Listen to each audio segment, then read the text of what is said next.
हामी ल है रारा तालको अब हामी सनराइज बस ल किन जानुपर्छ न ल रारा तालमा अब हामी छायानाथको ठ्याक्कै माथिपट्टि सनराइज हुँदैछ हामी यही हेर्नलाई मुरमान र भिजो बसिरहेको थियौँ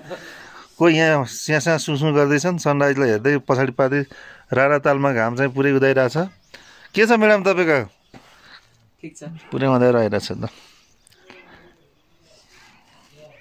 सन्तोष सर अझै स्याँ भइरहेछ कि छैन म एकदम भेरी गुड छु होइन हामी चाहिँ रारा तालबाट माथि के जानु मुरमा लेक भन्ने ठाउँ आइपुगेका छौँ त्यो मतलब यहाँ चाहिँ एउटा रिसोर्ट रहेछ भर्खर बन्द गरे न्यु इयरमा ओपनिङ भएको हजुर हामी चाहिँ यहीँ काठको घरमा सुतेको धेरै जाडो भयो हजुर लेक पनि लाग्यो अलिअलि हजुर अब रमाइलो पनि भयो रमाइलो भयो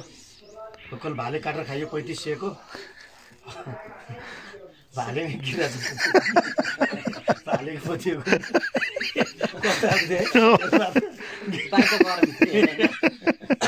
गिराको भनेको अहिले अब हामी चाहिँ चक्क नास्ता खान तल फेरि लेकमा पुग्छौँ अनि त्यसपछि हामी चाहिँ मिली हुँदै हामी सलेरी झर्दै सुर्खेत पनि एकचोटि चाहिँ आउनुहोस् घुम्नुहोस् राराको चाहिँ एकदम उ गर्नुहोस् यहाँबाट सूर्यास्तको सूर्योदयको एकदम मनोरम दृश्य चाहिँ अवलोकन गर्न सकिन्छ सँगसँगै रारा चाहिँ पनि एकदम माथिबाट देखिने भ्यू चाहिँ हामी हेर्न सक्छौँ घुम्न आउँदाखेरि चाहिँ तल रारासम्म मात्रै होइन यहाँसम्मै आउनु होला बुर्बा टपसम्मै हो मधु म्याडम के भन्नुहुन्छ कि हिजो चाहिँ चिसोले अलिकति समस्या भयो आज एकदम ठिक छ रमाइलो छ ठाउँ चाहिँ एकदम रमाइलो भ्यू राम्रो देखिने बाटो आउँदा हतार नगरी आउनुहोस् चक्लेट खाँदै खाँदै आउनुहोस्